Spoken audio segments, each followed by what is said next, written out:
예, 송국건 본부장님 나오셨습니다. 네, 안녕하세요. 예. 반갑습니다. 네, 방송 시작하자마자 정확하게 딱 뒷화면까지 지적을 해주셨습니다. 예, 오늘 10시에 여론조사 결과는 김포을 경기도 판세 분석인데 그 전에 여론조사 결과를 우리 송국건 본부장님 먼저 하고 대담을 진행해 보겠습니다. 저희 자체 여론조사 결과는 10시에 발표를 하고요. KBS 조사가 나왔고 서울경제 한국갤럽 조사가 나왔는데 오늘은 우리 송권 본부장님하고는 KBS 여론조사 결과 어제 발표한 게 있어서 그걸 먼저 살펴보겠습니다.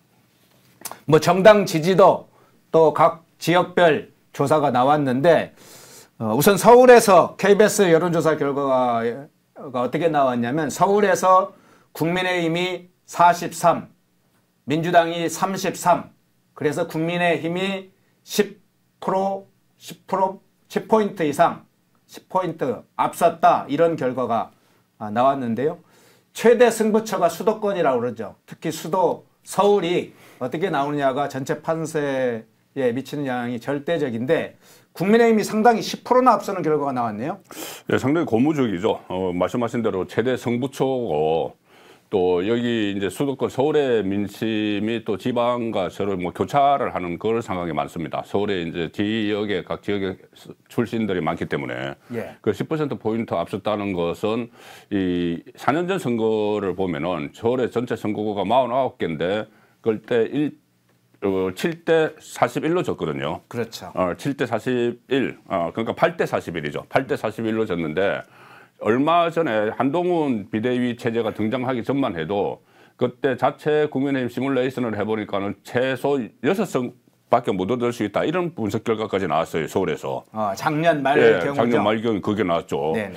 그래서 그때 발칵 뒤집혀졌고 그 이후에 또 김기현 체제가 무너지고 한동훈 체제가 들어서면서 특히 한동훈 비대위원장이 서울과 이 수도권에 그동안 공을 많이 들였죠. 네. 공을 많이 들였고 이제 또 전국으로 다시 지원을 갈 텐데 서울에 공을 많이 들이면서 일단 공천이 이 서울 지역이 좀 매끄럽게 지금 상황이 끝났어요. 서울 지역은 다른 네. 지역에 비해서도. 그렇군요. 전체적으로 다 원만하게 끝나고 있는데 서울 지역이 특히 큰 잡음 없이 끝났고 또 경쟁지 같은데 마포을 정청래 지역에 김경률을 투입했다가 다시 또 함은경 이렇게 같이 진짜 운동권 투입하는 인정 이런 공천 그리고 현장 지원 활동이 상당히 이 지지를 받고 있다 이렇게 볼 수 있죠. 그런데 얼마 전에 네. JTBC에서 여론조사를 해서 분석을 하나 했는데 JTBC 아닙니다. 뉴스토마토에서 뉴스토마토에서 자회사임은 미디어토마토에 의뢰를 해서 분석을 하나 했는데 아주 흥미로운 결과가 나왔어요. 서울에 지금 지지율을 보니까 2020년에 그 총선에서 졌죠. 근데 네. 2022년 대선에서 윤석열 후보가 이긴 만큼 이기고 있다. 이 지금 지지율 조사가. 네. 그러니까는 지금 서울의 민심이 2020년 미래통합당이 참패할 때 그때가 아니고 2022년에 윤석열 후보가 이재명 후보한테 이길 때 그때의 여론이 흐르고 있다는 거예요. 대선 때 얘기하는 거죠? 네, 대선 때. 네. 그 여론이 지금 흐르고 있다. 지금 여론조사를 해보니까 그때 득표율, 서울의 득표율과 지금 여론조사 결과를 비교를 하니까는 그 흐름이 그대로 이어지고 있다는 거예요. 그래서 각 지역별로 시뮬레이션을 했는데 시뮬레이션을 하니까 26대 23이 나왔어요. 그러니까 국민의힘이 26석 가져가고 예, 서울 얘기를 기준으로 하는 거죠? 서울. 예, 네. 49개 중에서 26개 가져가고 23개 가져간다. 그러면 일단 현재 상황에서는 국민의힘이 이기고 있다는 거예요. 서울에서. 네. 그때 8석인데 지금 26석이면 엄청나게 지금 만회를 하는 거죠. 그 상황에서 이 10% 지금 서울에서 10% 이긴다는 KBS 여론조사 결과가 나와서 이 흐름이 그대로 쭉 유지가 된다. 그런 경향을 저희들이 읽을 수가 있는 거죠. 네, 그렇군요.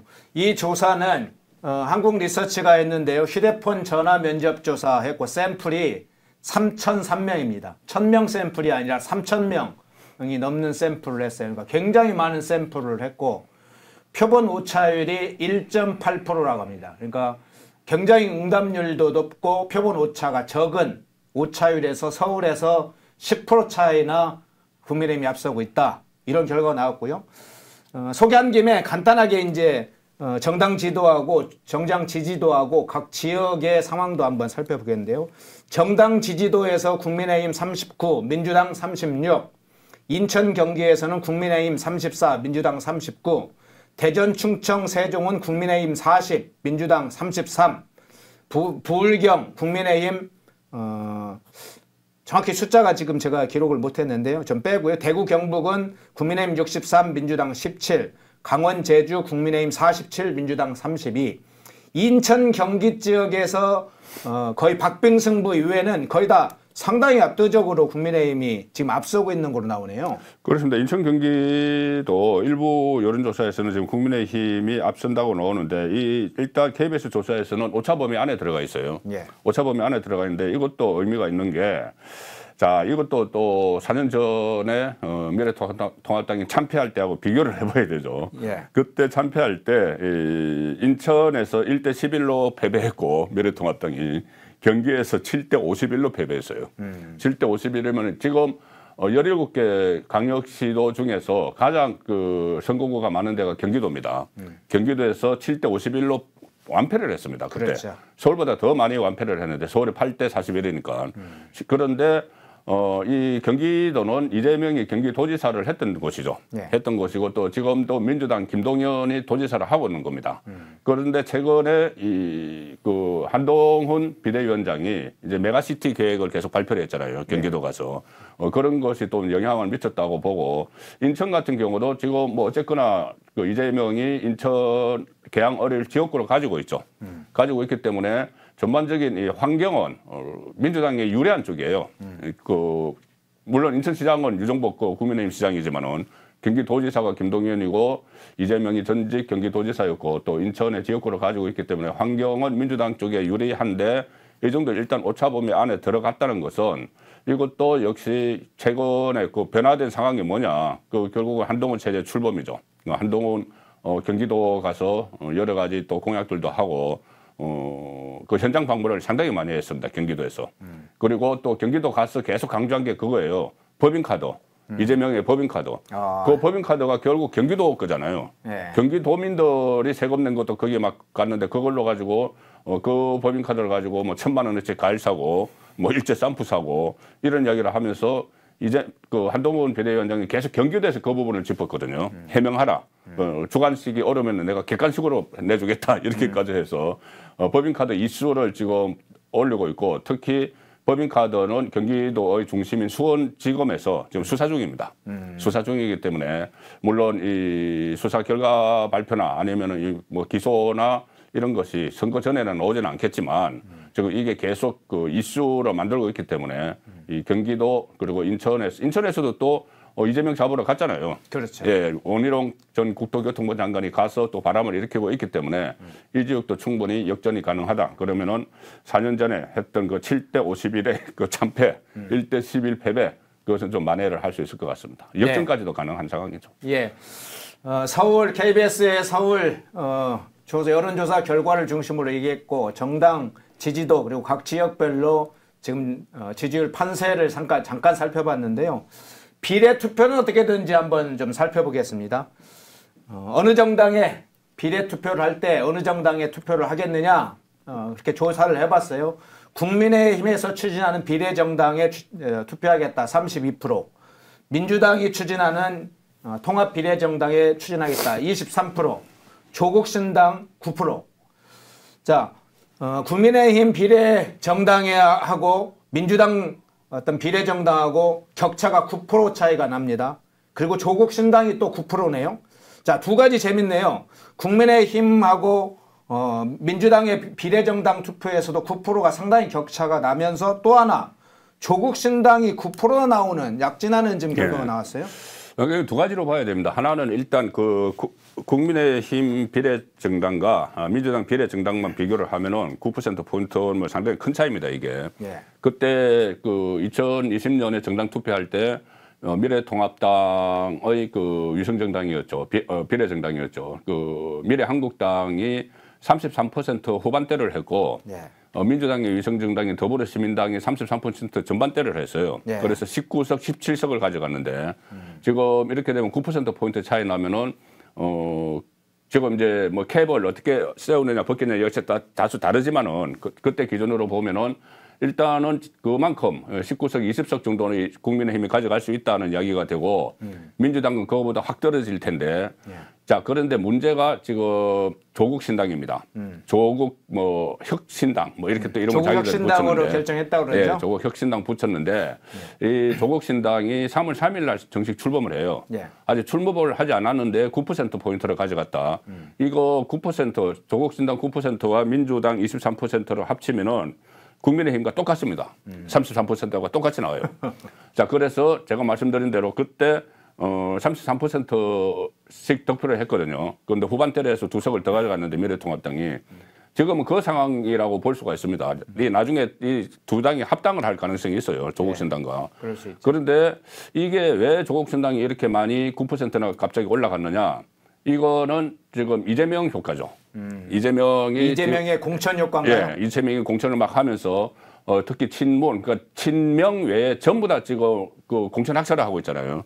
심지어 과거에 DJ계, 김대중계, 그 다음에 뭐 김건태계, 뭐 가리지 않습니다. 심지어 재정국에까지 지금 막 쳐요. 남아 있는 거 다 쳐요. 그리고 그 친문계는 물론이고 이낙연계도 다 치고 있기 때문에 민주당 지지층 안에서 친명 그러니까 이재명에 대한 지지자 외에 그 본인들이 과거 DJ를 지지하거나 노무현 문재인을 지지한 사람들이 있는데 그 사람들이 빠져나가서 조국 신당 쪽으로 가는 거죠. 일단 조국 신당을 민주당 이중대라고 보는 겁니다. 민주당 이중대로 가고 있기 때문에 이게 지금 비례정당 투표에서는 좀 변수가 될 수가 있어요. 예, 조국 신당이. 그것이 조국 신당의 이 부당성, 지금 뭐 2심에서까지 이 징역형을 받고 곧 구속될 텐데 대법원 확정 판결을 하면은 이게 과연 정치에 뛰어들어서 이렇게 뭐 위성정당이 상당히 위성정당 그러니까 비례정당으로 갈 가능성도 높거든요. 지역구를 내는 것보다는. 그래서 그 부분에 대한 부당성 같은 것을 좀 더 유권자들이 알 수 있도록 그런 여론전이 필요할 것 같습니다. 네, 저 푸른하늘 님이 조국 신당이라고 하지 말고 조혁당이라고 하세요.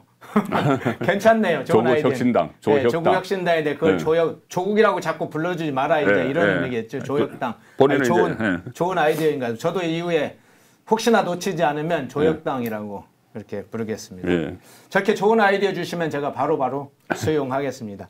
말씀 이제 조혁당 얘기를 하셨으니까 조혁당이 9%나 왜 나왔냐? 결국은 이재명의 지금 공천 학살 과정에서 비명 행사 과정에서 나왔다. 이렇게 지금 핵심적으로 분석을 해주셨으니까 실제로 지금 이재명의 그런 비명 행사, 공천 학살이 어떻게 진행되고 있는지 그 부분을 좀 집중적으로 좀 보겠습니다. 먼저 쭉 지금 공천 학살이 진행되고 있는데 이전 걸 다 다룰 수 없고 근래 이제 어제 또는 오늘 사이에 진행되고 있는 것들을 중점적으로 먼저 다뤄볼게요. 어제 친문의 좌장이라 알려진 이제 홍영표 의원이 컷오프되지 않았습니까?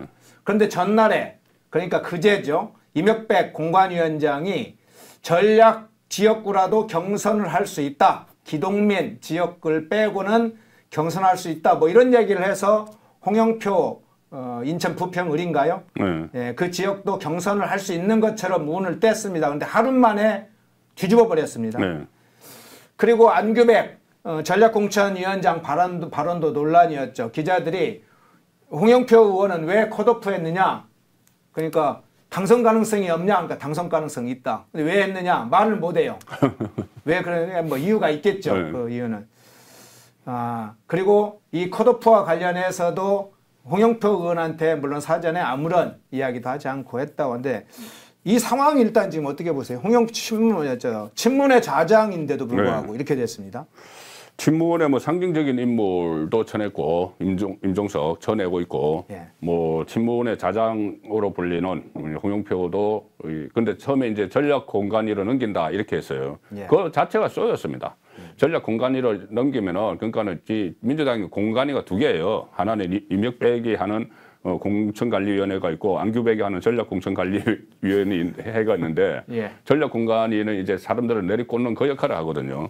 그래서 이 이명백 교수가 본인에 대해서 워낙 비판이 많고 하니까는 이거를 이제 전략공관위로 넘겨버린 거예요. 넘기면서 이명백은 뭐 그 안에 그 다시 원점에서 검토를 하니까 홍영표가 그 경선 안에 들어갈 수도 있다 뭐 이런 이야기를 했는데 그때부터 사실상 컷오프 된 거거든요. 그런데 이제 어떻게 보면은 마지막으로 이렇게 좀 그 체면을 세워주는 그런 식의 모양을 취하려고 했는데 갑자기 변수가 생겼지 않습니까? 이번 총회에서 피칠갑. 예, 피칠갑이죠. 예. 피칠갑 그러니까 이재명 면전에 대고 왜 가족을 벗기려면 당신 가족이나 벗기지 홍영표가 하는 말입니다. 네. 왜 남의 가족을 벗기면서 피칠갑을 만드느냐.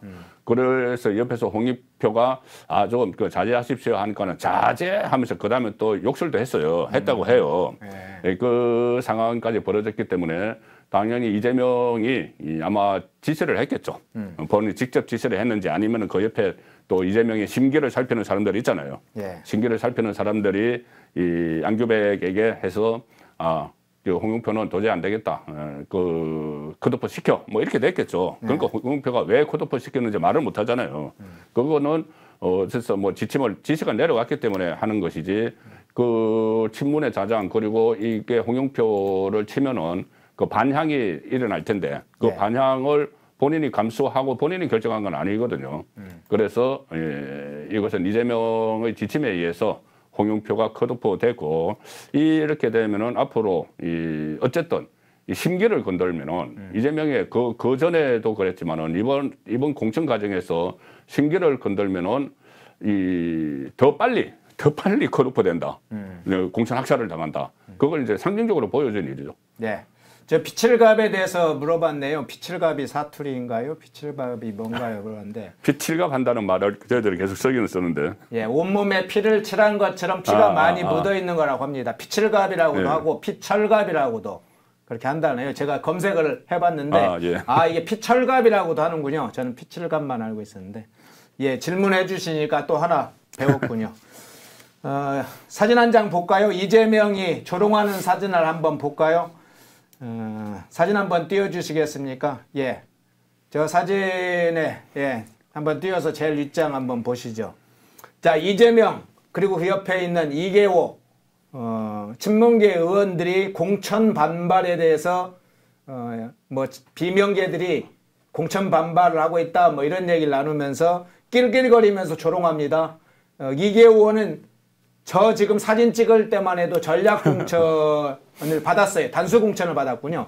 단수 공천을 받았고 낄낄거리면서 단수 공천 자기 받았으니까 이제 친명 이계호는 들어갑니다. 이렇게 하면서 낄낄거렸어요. 이런 장면들을 같이 나누면서 이재명이 폭소를 터뜨렸습니다. 근데 이계호 의원 저러다가 저 경선 지역으로 바뀌어버렸어요. 어쨌든 저 장면이 지금 온라인에서 저게 알려지면서 굉장히 화제가 됐죠. 저렇게 의원들이 지금 공천 학살당하고 있는 장난치면서 폭소 터뜨리고 저게 지금 의원들이나 당대표가 할 짓입니까?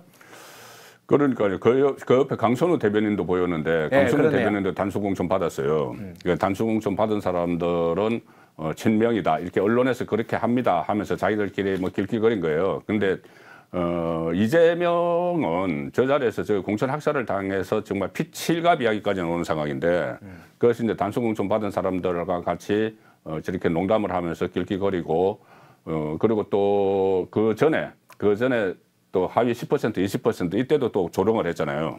빵점 받은 의원들도 있더라. 뭐 그렇죠. 그때도 또 키득키득하고 했지 않습니까? 여러분도 알만한 사람이다 그러면서 그 알만한 사람이다 하면서 나중에 보니까는 뭐 20명 뭐 인기 투표했는데 친명은 자기들끼리 다 인기 투표하고 그리고 비명은 인기 투표에서 뭐 못 받았어. 아무도 이제 그러니까 왕따 시킨 거죠 한마디로. 왕따 된 의원들이 빵점 받은 거예요. 근데 그거 가지고 키득키득 하면서 알만한 사람이고 어쩌고 하면서 그래서 그때도 하나는 인성 문제는 그전부터 불거졌으니까 욕설 문제나 뭐 인성 문제는 다 불거졌는데 도대체 리더로서 자질이 있느냐 한 정당을 이끌어가는 리더가 저렇게 할 수가 있느냐 이 자기들 같은 그 한솥밥 먹던 사람들이고 대선 때 같이 선거운동하고 했던 사람들이잖아요.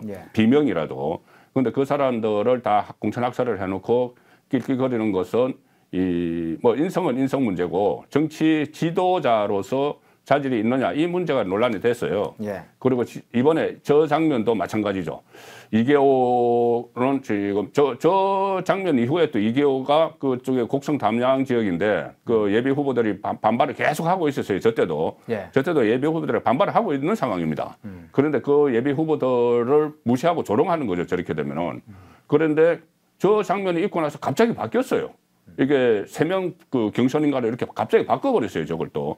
그래서 저 논란이 되니까 또 갑자기 바꾼 거 아니냐. 만약에 그렇다면은 시기적으로는 그러니까요. 저게 막 그 화제가 되고 나서 단수 추천이 무효돼 버린 거죠. 경선으로 바뀌어 버린 거죠. 그러면은 아니 공당의 정당 후보를 내면서 저거는 특히 호남 지역이어서 그냥 그 당선됩니다. 그 지역에 이 저런 장면 하나 가지고 그냥 이게 좀 논란이 되네 해서 이게 갑자기 그 경선적으로 바꿨다고 하면은 그건 정말 공당이 아니죠. 그 정도는 공당이 아닌 겁니다. 그렇군요. 자, 임종석 후보 지금 중성궁 성동갑이죠. 컷오프 디뉴에 계속 유세를 하고 있습니다. 뭐 왕십리역 광장에 나가서 유세를 하고 그 후에 유세를 하고 있다고 그랬죠. 최근에 이제 김영주 의원에 이어서 쭉 이수진 의원 이게 줄 탈당이 이어지고 있죠.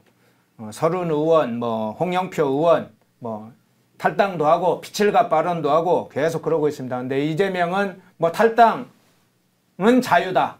싫으면 탈당하라. 뭐 이런 식으로 마이웨이를 선언하고 있는데 당에 큰 내분이 발생하면 통상적으로는 당 내분을 수습하는 데 집중을 하는데 뭐 반전 카드가 이재명이 있는 것인지 아니면 이거 공천 끝나면 뭐 어차피 좀 조용해질 거다 본선에 들어가면 이렇게 생각하는 건지 아니면 뭐 공천 시끄러워서 총선에 져도 내 새끼만 챙기겠다 내 세력만 챙기겠다 참 이 이재명이 알 수 없는 자신의 길을 가는 것 같아요. 네. 그런데 지금 여의도에서 시나리오가 하나 나오고 있어요. 그 이재명 시나리오인데 뭐냐 하면은 이대로 가면은 질 게 뻔하잖아요. 그렇죠. 민주당이 집니다. 그냥 지는데도 이렇게 하는 이유가 뭘까? 일단 물론 본인의 사당하 이재명 당으로 만들어서 과거에 그 체포동의안 가결되는 그런 사태가 다시는 없어야 된다. 이걸 이제 그 핵심 가업으로 삼고 지금 이렇게 하고 있다. 그러니까 완전히 유일 개파, 친명당으로 만든다. 이렇게 하지만 만약에 이 상태에서 총선에서 지고 나면은 이재명에게도 타격이죠. 왜 그러냐면은 그 다음에 8월달에 전당대회에 있는데 아무리 친명으로 많이 공천을 해놨다고 해도 총선에서 참패하고 나서 당대표로서 참패하고 나서 8월달 전당대회에서 자기가 나가거나 대리인을 내세우기는 어려워요. 아무리 그래도. 그래서 나오는 시나리오가 공천을 해서 친명을 전진 배치 다 해놓고 당 대표직을 내려놓는다는 이야기죠. 당 대표직을 내려놓고 그 자리를 다른 사람이 선거를 지휘하도록 한다는 거예요. 예를 들어서 뭐 정청래라든가 아니면 뭐 이해찬이 할 수도 있고 그렇게 되면은 그쪽에 그 비대위원장이나 선대위원장을 시켜서 그쪽에 다 맡겨놓고 된다는 거죠.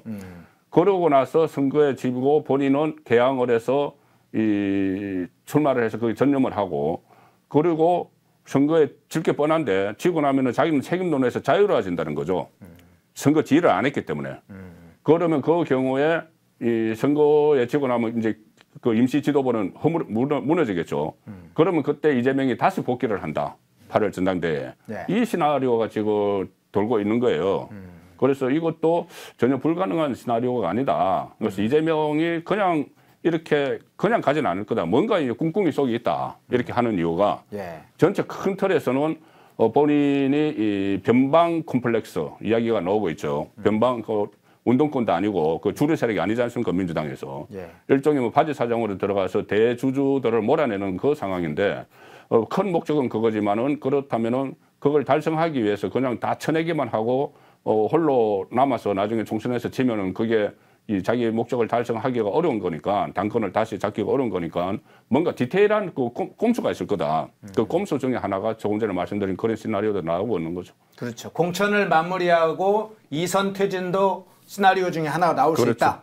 그런데 저는 임종석의 착각이 이런 게 있는 것 같습니다. 임종석이 내년 이제 올해 8월에 있는 민주당 전당대회를 통해서 당권을 장악하는 것을 염두에 두고 있다. 즉 지금 임종석이 이번에는 민주당의 후보로 나가지 못하지만 지금 계속 유세를 하는 이유는 이재명의 책임론이 불거졌을 때, 즉 총선을 지고 나서 이재명의 책임론이 불거졌을 때 차기 주자로 본인이 나서서 결집을 통해서 당권을 장악하겠다. 뭐 이런 시나리오가 돌고는 있습니다. 그렇죠. 그래서 지금 친문 진영이라든가 비명 진영을 지금 결집시키려고 한다고 지금 하는데, 지금 민주당의 상황이, 당원들이나 이런 상황이 지금 과거 민주당과 같지 않지 않습니까? 네. 결과가 사실은 이재명의 민주당이 참패를 하더라도 임종석이 당권을 가져갈 수 있게끔 민주당 상황이, 그 상황이 돼 있나요? 그렇게 이제 안 되도록 그 이재명이 지금 조치를 취하고 있는 거죠. 그러니까 그러니까 좌파 정당의 주로 교체예요. 주로 교체를 하게 되면 원래 주로는 뭐 DJ, 노무현, 문재인 뭐 이렇게 이어지는 건데, 그 주로 세력을 싹 바꾼다는 것은 결국은 당 안에 정치인들도 그렇게 바꾸는 거지만 지지자들이 분리시키는 거예요. 지지자들을. 그러니까 그 DJ, 노무현, 문재인을 지지했던 사람들과 유권자들 중에서 이재명을 지지하는 사람들을 지금 분리시키는 그 과정에 있기 때문에, 이 상태에서 임종석이 그냥 남아서 총선 후에 이재명, 만약에 이재명이 그대로 끌고 간다면은 이재명 책임론을 해서 당권을 잡겠다. 이거는 지금 점점 어려워지는 거죠. 지형 자체가 지금 변하고 있어요. 그래서 얼마 전에 윤영찬이 그때 원칙과 상식 그 멤버로서 탈당을 하려고 했을 때, 그 임종석이 윤영찬에게 탈당을 만료를 하면서 했던 말이, 참아라. 여기 당 안에 있어야지 우리가 8월 달에 당권을 잡는다. 이 이야기를 했다는 거예요. 그 이야기를 이재명이 전해 듣고 경로했다. 이 당권 내 건데, 이자들이 그래서 지금 임종석을 더욱더 쳐내려고 한다. 이 말까지 들리거든요. 이 상황에서 임종석이 여기서 끝까지 버텨도 본인들은 그 당 주류 세력이 되기 어려운 상황으로 가고 있어요. 일단 그 친문들이 전부 다 공천 학살을 당하고 있고, 유권자들도 그 떠나면서 조금 전에 말씀드린 대로 조혁당, 조혁당으로 이제 옮겨가는 그런 양상을 보이는데, 실제로 문재인이 조혁당을 만드는 조국에게 마음의 빚이 있다는 말을 여러 차례 했잖아요. 그렇죠. 그렇다면은 이게 제가 이 쭉 진행 과정을 보니까 조혁당의 상징 색깔이 과거에 뭐 문재인이 민주당 대표할 때 했던 뭐 이니블루, 청색, 이니블루라고 했던 그 색깔을 그대로 갖다 썼어요. 그러가 그 색깔이네요. 예, 그래서 이게 그 문재인의 민주당 짝퉁 정당을 만들고 있거라는 생각을 했거든요. 그게 뭐 강조의 하늘빛이라고도 하지만 그 색깔을 이니블루라고 해서 문재인이 썼던 색깔입니다. 자, 그리고 제일 처음에 이 기억을 해보시면은 조국이 이 정치판에 뛰어들겠다고 말한 게 언제냐 하면은, 제일 처음에 평산마을 책방에 그 문재인을 찾아가서 만나고 나서 SNS에 뭐라고 썼냐 하면은, 이 문재인 시대의 모든 업적들이 다 폄하되고 있다. 그래서 내가 뭐라도 해야겠다. 그래 뭐 지도도 없는 나침판도 없는 길을 가겠다. 이 말을 했어요. 그때부터 이 사람이 정치판에 뛰어들려고 하는 거라 분석을 했거든요. 그럼 그 이야기는 뭐냐면은 문재인의 명예 회복, 이걸 가지고 뛰어들겠다는 생각을 한 겁니다. 했는데 그 다음에 또 평산마을에 찾아가서 바로 얼마 전에 또 평산마을에 찾아가서 본인이 이 당을 만들겠다는 이야기를 했어요. 그러니까 문재인이 그래 민주당하고 같이 하면은 더 좋겠지만 독자적으로 가는 것도 지지한다는 이야기를 했습니다. 지지한다는 이야기를 했기 때문에 지금 친문 쪽이 집단적으로 나와서 새로운 당을 만들려면 그 시간도 많이 걸리고, 지금 총선이 40일밖에 안 남았어요. 그래서 지금 조국이 텐트를 치고 있으니까 조국 쪽으로 몰려갈 가능성이 있다. 그게 지금 저 두 사람의 관계를 보면은 마음에 빚이 있다고 했으니까 자기 사람들을 보내주고, 조국은 그 사람들을 받아서 자기가 정치적으로 민주당 이중대 를 어쩌면 이제 떠날 수도 있는, 그 본인들이 뭐 좌파의 본류로 뭐 도전할 수도 있는 그런 생각을 본인들은 갖고 있겠죠. 그렇군요. 뭐 하나 수정을 해야 될 것 같아서 제 카톡을 보냈는데요. 카톡을 봐주시고요. 그래서 좀 수정을 해주십시오. 그리고 우리 PD님께서는 사진 한 장 올려주시겠어요? 문재인, 그 이재명 이해찬 회동하는 사진 한번 과거에 병산마을 갔을 때 그 사진 한번 올려주시고요. 자, 사진은 올려주시면 됩니다. 지금 저 사진 잘 알고 계시죠? 지난 2월에 이재명이 문재인이 있는 사저에 가서 저렇게 회동을 한 후에 두 손을 번쩍 들었습니다. 그런데 그리고 이제 이해찬도 지금 임종석 등 몇 사람은 공천해야 된다 이렇게 지금 한 것으로 공개적으로 알려졌잖아요. 그렇죠. 예. 그런데 결국은 임종석은 물론이고 이제 설은 홍영표 등도 다 비명 행사하는 상황이 됐는데 결국은 이재명이 다 뒤통수를 치는 격이 됐습니다. 그렇죠. 이재명이 문재인, 이해찬 다 뒤통수를 쳤죠. 네. 문재인, 이해찬이 지금 계속 관망만 하고 있어요. 네. 지금 이 내전에 민주당 내전에 참전 안 하나요? 이제 참전을 한 시점을 겨누고 있겠죠. 예. 그래서 언제 참전을 할까 하면서 그것이 임종석이 어떤 그 행동을 하는 그 시점과 아마 맞물릴 겁니다. 네. 그런데 이 이해찬과 문재인 둘 다 이재명에게 뒤통수를 맞았죠. 임종석 좀 공천해달라고 청탁을 받았는데 임종석을 지금 쳐내고 있잖아요. 네. 그래서 이 두 사람이 완전히 노발대발해야 될 텐데 이해찬과 문재인은 조금 다른 것 같아요. 이해찬은 그래도 이 본인이 어떤 그 이재명을 여태까지 지금까지 후견을 해왔잖아요. 그렇죠. 후견을 하고 뭐 이하영도 걸려 있고 이하영도 자기 보좌관인데 이재명한테 파견시켰죠. 네. 그 뭐 이하영 재판도 있고 또 본인도 이재명과 같이 그때 뭐 비선 조직해서 뭐 진미파라고는 캠프 만들어서 김성태로부터 돈을 뭐 월 3천만 원씩 받았다 이런 것도 아직 그 논란이 매듭이 안 됐어요. 예. 그래서 어차피 이해찬은 이재명하고 한 통으로 갈 수밖에 없는 상황이 돼 있을 겁니다. 지금 사법적으로도 걸려 있는 게 있기 때문에. 예. 그렇기 때문에 자기가 임종석 좀 어떻게 해서 선처를 해달라고 부탁을 해서 이제 거부를 당했어도 제가 조금 전에 말씀드렸다시피 이해찬이 선거 전면에 뛰어들 수도 있어요. 이해찬은 어차피 한 몸이 됐기 때문에. 그런데 문재인은 다르죠. 문재인은 저는 이제 문재인이 배신을 당했다기보다 올 것이 왔다는 생각을 할 거예요. 올 것이 왔다. 네, 왜냐하면 2017년에 두 사람이 대선 후보 경선할 때 엄청나게 싸웠잖아요. 그렇죠. 문재인하고 이재명이. 그때 뭐 해경군 김씨 논란부터 해서 뭐 손가락 혁명군에서 양쪽의 네티즌들이 거의 전쟁을 벌였거든요. 그 상황에서 지금 어쩔 수 없이 같은 좌파 진영이라서 문재인이 이재명을 뭐 이렇게 끌어안는 듯한 모습을 보였지만 그런데 지금 문재인이 세 사람을 요구를 했다는 거예요. 이 사람들은 제발 공천 좀 따오 해서 자기 비서실장을 지낸 임종석과 노영민 한 사람 아직 누군지 밝혀지지 않았는데 그런데 저 임종석은 아예 컷오프 시키고 노영민은 저 경선시키고 있거든요. 예. 그러니까는 문재인은 그 배신감도 느끼면서도 이제 올 것이 왔구나. 이재명이 나를 이제 치는구나. 이 생각을 하겠죠. 그렇기 때문에 만약에 메시지를 낸다고 하면은 이재명의 대안으로 일종의 대안 비슷하게 떠오르고 있는 조혁당. 예. 조혁당 쪽에 네. 무게를 실어줄 가능성도 있다고 봅니다. 그렇군요. 그런 또 흐름이 또 이룰 수 있겠군요. 자, 근데 이제 관심 주제를 한번 탈당파들이 어떻게 지금 움직일 것인지를 한번 좀 살펴보겠습니다.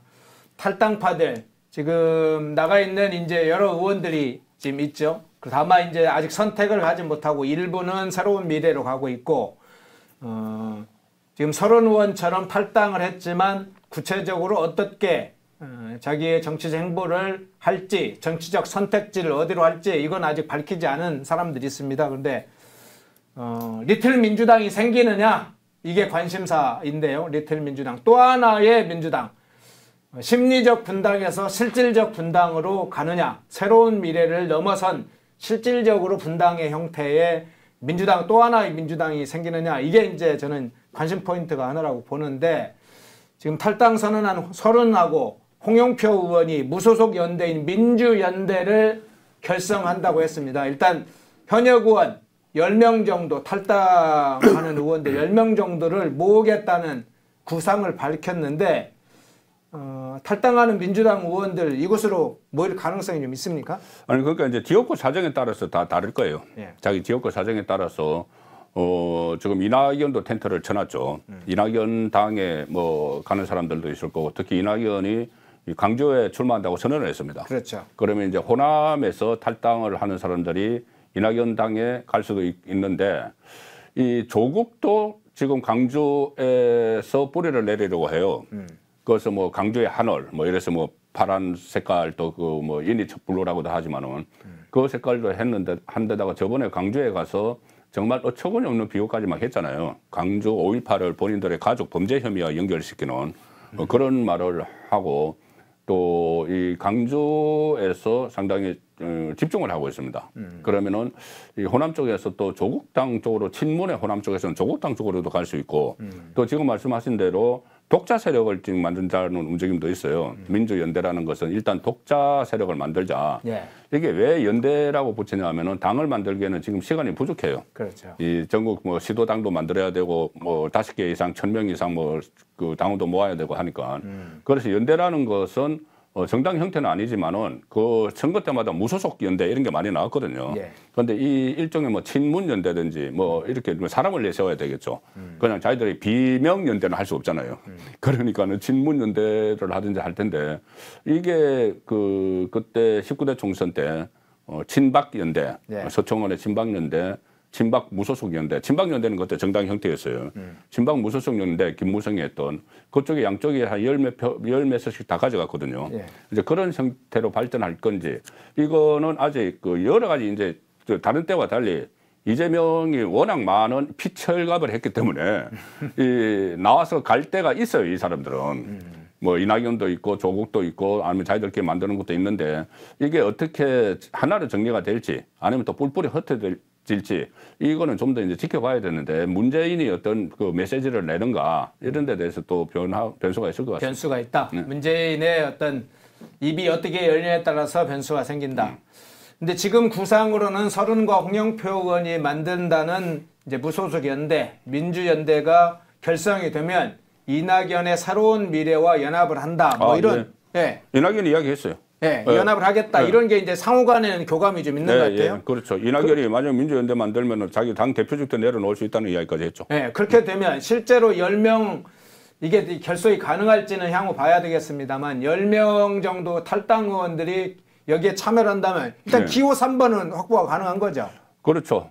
기호 3번은 확보가 가능하죠. 만약에 10명 되면 지금 녹색 정의당이 6석인데 7석 되면 기호 3번이 되는데, 그런데 뭐 여기도 그렇지만은 이제 조국 신당에도 현역들이 좀 갈 가능성이 아직 여전히 남아 있죠. 남아 있고 하는 상황인데, 그러니까 이 상황에서 제3지대라고 하는 것이 결국은 좌파 진영이 되는 거예요. 그전에 제3지대 해서 뭐 이준석도 나가서 제3지대 뭐 양향자 뭐 이렇게 뭐 하니까는 그러면은 이 중도 아니냐.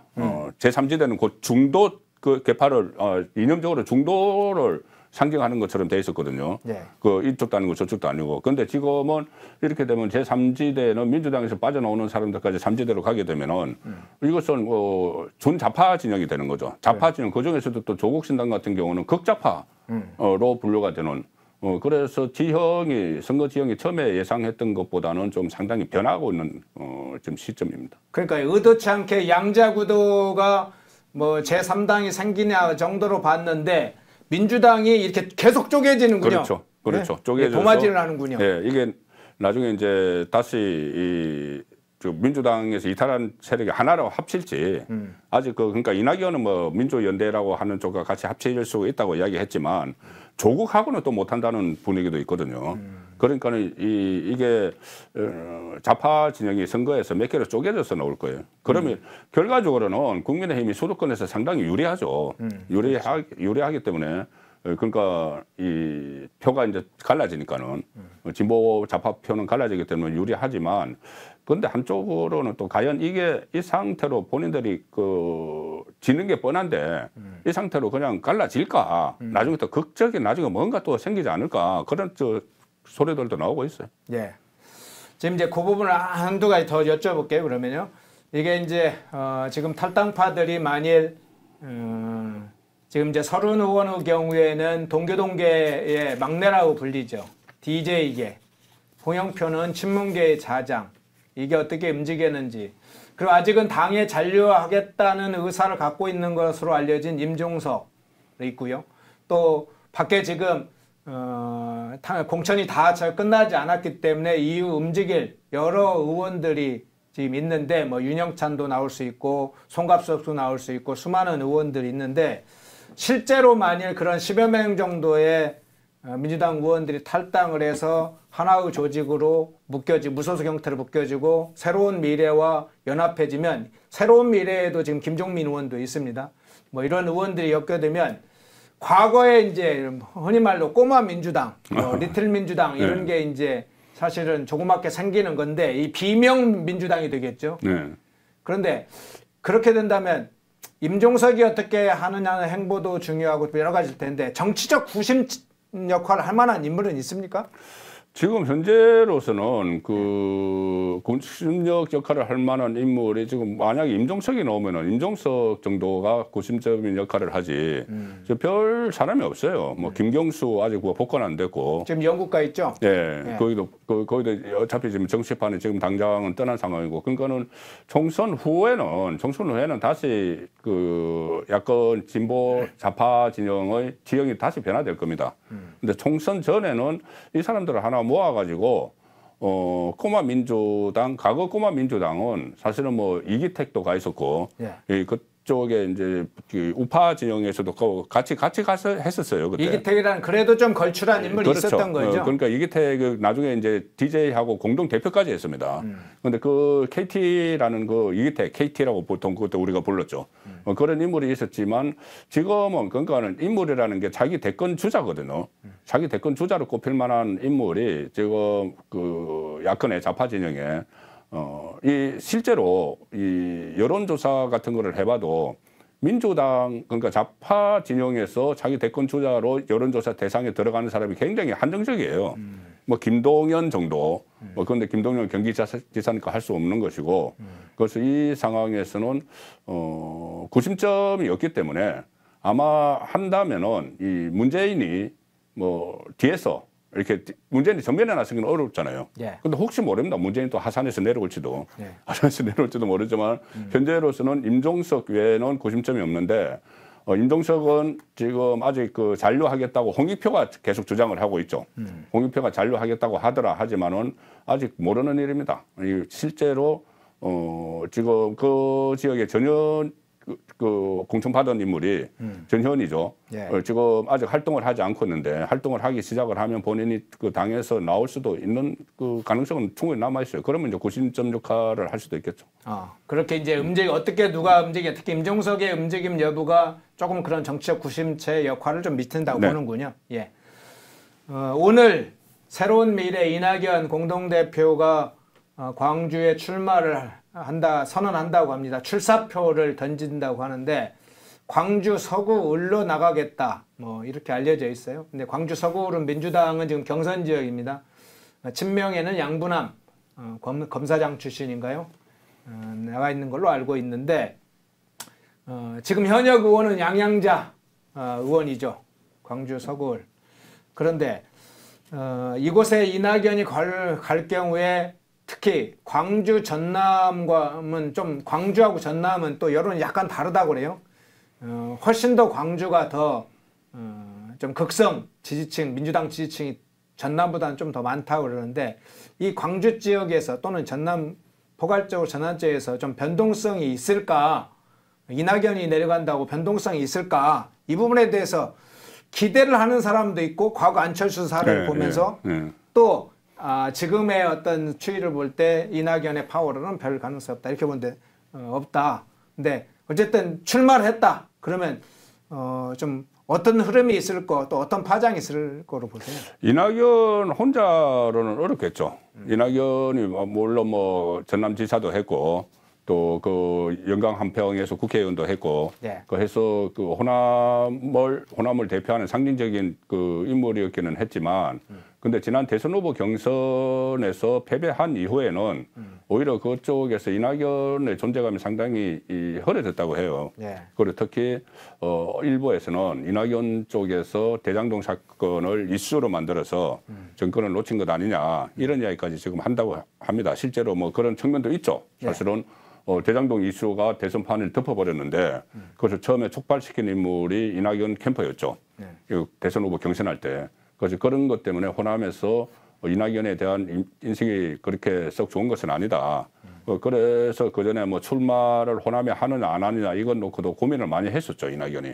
그런데 결국 강주에 출마를 하기로 한 것은 어쨌든 뭐 조국 신당도 생기고 본인의 지지율이 다른 것보다 지지율이 안 올라가고 있어요. 그래 뭐 3%에 머물고 막 이렇게 하니까 승부수를 던지기 위해서 본인은 강주 출마를 선언을 했는데 이게 같이 바람을 같이 일으켜줄 사람들이 저기 참여를 해야 됩니다. 그 호남을 대표하는 인물들 중에서. 근데 지금 그런 인물이 뚜렷이 보이지 않고 있는 상황이죠. 그래서 이낙연의 호남 출마는 고육지책이지만 그것이 큰 성과를 내기는 어려울 거다. 뭐 그런 전망이 많이 나옵니다. 네. 이낙연 혼자의 힘으로는 광주 전남 지역의 흐름을 바꾸기가 어렵다. 예. 저기 뭐 미디어 토마토에서 조사 나온 게 있나요? 동작구 갑에 여론조사 저거 나온 겁니까?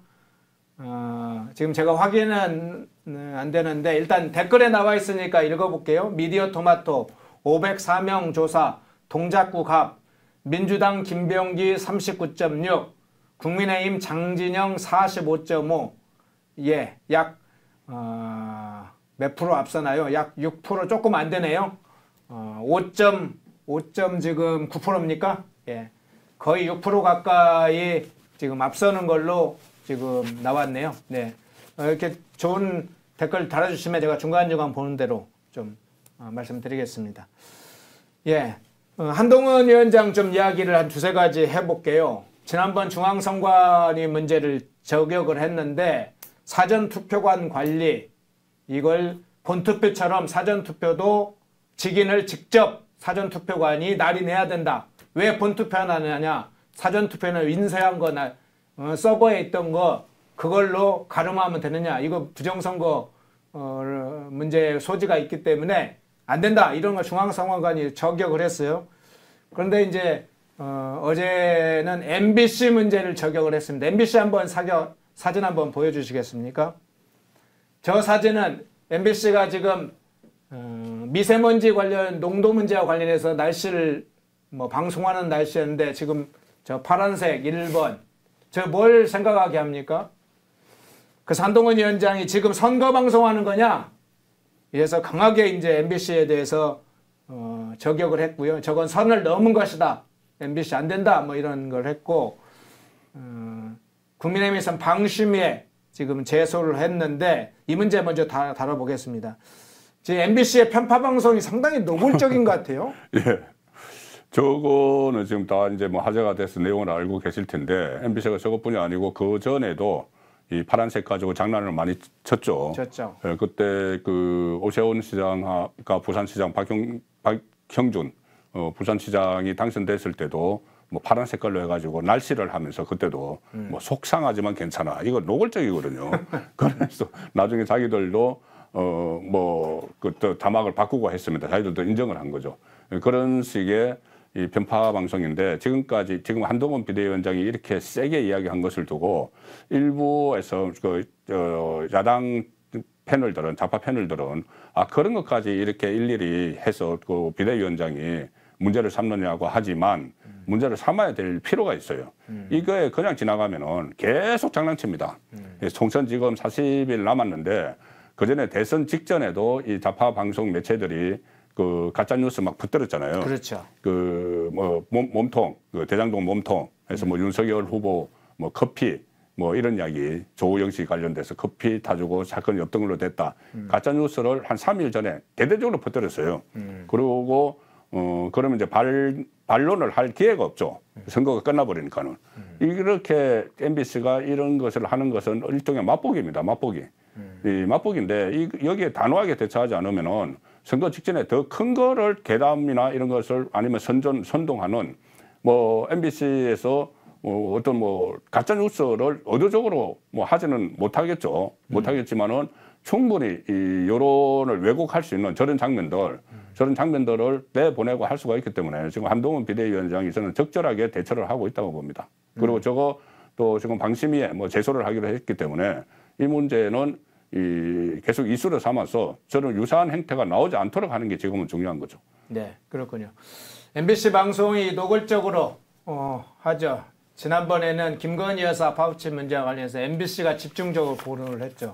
날리면부터 시작해서 정말 많은 보도를 가짜뉴스, 왜곡 보도, 편파 방송의 아주 중요한 근거지죠. 저게 공영방송인지 의심들었습니다. 마치 극자 방송의 작은 모델이 공영방송 MBC가 돼버린 게 아닌지 의심스러울 정도입니다. 빨리 MBC 경영진 교체 시급합니다. 지금 다만 MBC 경영진이 아직은 과거에 민주당이 임명했던 인물들이 이사장부터 해서 임기가 남아있어가지고 그걸 교체하려고 시도를 했다가 법원에서 막는 바람에 현재는 과거의 인물, 친문, 범좌파 세력의 인물들로 장악돼 있어서 MBC가 여전히 노골적으로 방송을 하는 것 같습니다. 자기들도 민노총 언론노조에 사활을 걸려있다 이렇게 보는 것 같습니다. 국민의힘이 MBC를 방심위죠. 방심위에 제소를 했습니다. MBC가 지금 감점이 상당히 제소된 감점이 꽤 있다고 그래요. 그런데 제가 어제 이제 오정환 MBC 노동조합 비상대책위원장한테 여쭤보니까 지금 임계점에 왔다. MBC가 딸 수 있는 점수에서 감점을 빼버리면 방송 제재가 돼서 MBC가 사실상 중단되는 방송 이런 임계점에 거의 지금 왔다는 거예요. 이번 방심위가 어떻게 조치하냐에 따라서 상당히 영향을 미치겠는데요. 그렇죠. 그렇게 되면 방송 허가가 뭐 취소될 수도 있는 상황인데 이 부분을 어떻게 좀 신속히 그러니까는 당장 그렇다고 해서 또 이 방송 허가가 취소될 그 점수를 받더라도 또 시간을 끄는 방법이 있거든요. 그 전에 뭐 MBN도 마찬가지고 계속 이제 제소를 하고 뭐 소송을 하고 하면 이거 시간이 계속 끌게 됩니다. 끌게 되지만 일단 이 신속히 방심위가 이걸 신속히 결정을 해야 돼요. 결정을 해서 어쨌든 이 가짜 뉴스를 더 이상 하지 못할 정도로 아무래도 이게 방송 허가가 취소될 상황까지 가면은 그 구성원들이 그렇게 적극적으로 하지 못합니다. 자기들 이제 밥줄이 날아가는 상황이니까. 그렇죠. 그 대표적인 게 지금 교통방송이지 않습니까? 교통방송이 지금 서울시 지원이 끊겨서 구성원들이 9성이에요. 그런데 그것을 MBC 서울시 지원을 끊도록 만든 사람이 김어준 이런 사람들인데 주진우 뭐 이런 사람들인데 그렇죠. 이런 사람들은 밖에서 나가서 아주 호식을 하고 있어요. 그 뭐 여론조사 회사도 만들고 그 뭐 김어준 씨는 여전히 다른데 가짜 방송 전문 유튜브를 만들어서 활동을 하고 있는데 그 교통방송 구성원들은 생계 걱정을 하는 상황이 됐거든요. 자, 이게 그러니까 그런 정도로 가면은 이 자기들이 가짜 뉴스 만들어서 이렇게 장난을 못 치게 됩니다. 정상적으로 운영을 해야 되는 거죠, 방송국을. 그래서 그 구성원들의 이 뭐 생계 여부까지 막 걸려 있는 상황이니까 이거 여기에 대해서는 확실하게 조치를 취해서 장난을 못 치게 만드는 것이 우선은 중요하죠. 나중에 뭐 다시 법원을 통해 가지고 뭐 부분적으로 뭐 조정이 되든 하든 뭐 어떻게 될 수는 있어도 지금 당장은 강력한 조치를 취하는 게 필요하다고 봅니다. MBC에 대해서 방심위가 신속하고 강력한 조치를 취하는 게 좋다. 사후에 발생하는 MBC가 실제 방송 허가가 될지 여부에 관해서는 여러 가지 뭐 MBC 자체적으로 대응을 할 거니까 시간이 있지만 어쨌든 방심위 자체에서는 원칙적으로 이런 편파 방송에서는 강력한 응징이 필요하다 이제는 거죠. 그렇습니다. 응징이 필요하고 이게 또 보단 MBC에 대한 근거뿐만 아니라 지금 좌파 성향의 매체들이 상당히 아주 많이 남아 있거든요. 그리고 그쪽은 이 선거가 다가오면은 노골적입니다. 노골적으로 지금 특히 뭐 서울의 소리가 들리는 유튜브 방송도 그 김건희 여사 그 파우치 그걸 지금 1년 이상 기획을 했잖아요. 1년 이상 기획을 하고 이 때만 노려온 거예요. 총선이 빨리 다가올 때 선거 때만 노리고 있다가 그것을 깠는데 그게 이제 또 별 효과가 없이 지나가고 있죠. 예. 지나가고 있으면 뭔가 다른 거를 또 준비를 하고 있을 거예요. 준비를 하고 있는데 거기에 대해서 이렇게 선거 앞두고 여론을 왜곡하는 이 조작을 하고 장난을 치면은 이게 정말 그 조직이 그 매체가 해체될 정도의 그 처벌을 받을 수 있다. 이것을 강력히 시그널을 보내는 그 차원에서라도 이번 일에 대해서는 단호한 조치가 필요하다고 봅니다. 네. 자, 이 부분은 좀 하나 마지막으로 좀 정리를 하고 짚고 넘어갔으면 좋겠습니다. 이 부분 어떻게 생각하시는지. 한동훈 위원장이 어제 이제 방송사가 이재명 대표와 1대1 1대1 토론에 응하겠다고 아예 입장을 적극적으로 밝혔습니다. 네. 그리고 국민의힘이 공식적으로 입장을 밝혔네요. 네. KBS, TV조선, 채널A, MBC로부터 한동훈 위원장과 이재명 대표의 1대1 토론 요청이 있었고 한동훈 위원장은 1대1 생방송 토론에 응하겠다는 답변을 각사에 전달했다. 이재명 대표가 토론에 응하면 1대1 토론이 됩니다. 총선인데 양당 대표가 1대1로 3월 만약에 뭐 민주당도 오케이, 이재명도 오케이를 하면 3월 중순 말쯤에 1대1 토론이 되겠는데 일단 이게 성사 가능성 한동훈 위원장 국민의힘은 공세적으로 지금 하겠다 얘기를 했어요. 민주당 아직 입장을 밝히지 않은 것 같습니다. 민주당이 입장 밝힐 가능성은 거의 제로에 가깝죠. 그래요? 왜 그러냐면 지금 전체적으로 이 구도가 한동훈 비대위원장은 이 총선 구도를 이 한동훈 대 이재명의 구도를 만들기 위해서 이재명 법인카드를 비롯해서 모든 걸 공격을 하잖아요. 네. 그 뭐 검사공화국이라고 그때 가는콜레에서 질문 오니까는 검사공화국이면 이재명은 지금 감옥에 가 있어야 된다 이렇게까지 이야기를 하고 또 뭐 거리에 다니지도 못한다 하고 막 하는데 이재명은 한마디 대꾸를 안 해요. 자기는 총선 구도를 이재명 대 윤석열 구도를 만들기 위해서 그래야지 뭐 정권 심판론을 이야기할 수가 있는 거예요. 그렇죠. 그렇기 때문에 한마디 대꾸도 하지 않는 상황에서 1대1 토론을 하게 되면은 그때는 완전히 구도가 한동훈 비대위원장이 겨냥을 한 대로 돼버려요. 한동훈 대 이재명. 그러면 검사 대 피의자, 피고인. 이렇게 구도가 돼버리기 때문에 자연스럽게 방송을 통해서 구도가 짜여지겠군요. 그대로 짜여지죠. 그대로 짜여지고 그 방송이 두 사람이 카메라에 잡히는 순간부터 딱 구도가 그렇게 됩니다.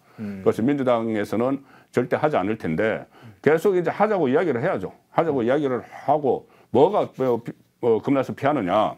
뭐 법인카드 그것도 언론을 통해서 뭐 객관적 문제를 줘도 풀지도 못하는데 그럼 직접 이야기해보자. 그리고 특히 한동훈은 그 전에 이재명의 범죄 사실에 대해서 국회에서 2번이나 장황하게 읽은 적이 있어요. 네. 그러면은 그 장면이 또 다시 재연출되기 때문에 이재명은 절대 응하지 않죠. 네. 오늘 송권 본부장님 모시고 KBS 여론조사 결과를 시작으로 분석을 해봤고요. 정치권 이슈 다뤄봤습니다. 송권 본부장님 고맙습니다. 네, 감사합니다. 펜앤드마이크 인터넷 신문을 아직 모르시나요? 저도 펜앤마이크 인터넷 신문 애독자입니다. 아주 유익합니다. 저는 방송 준비할 때 제일 먼저 펜앤 인터넷 신문을 찾아봅니다. 펜앤 인터넷 신문은 모바일 앱으로 편하게 볼 수 있습니다. 구글 플레이 스토어, 애플 앱 스토어에서 펜앤드마이크를 다운받아 설치하세요. 펜앤드마이크 인터넷 신문이 여러분의 세상을 보는 지혜와 안목을 열어드립니다.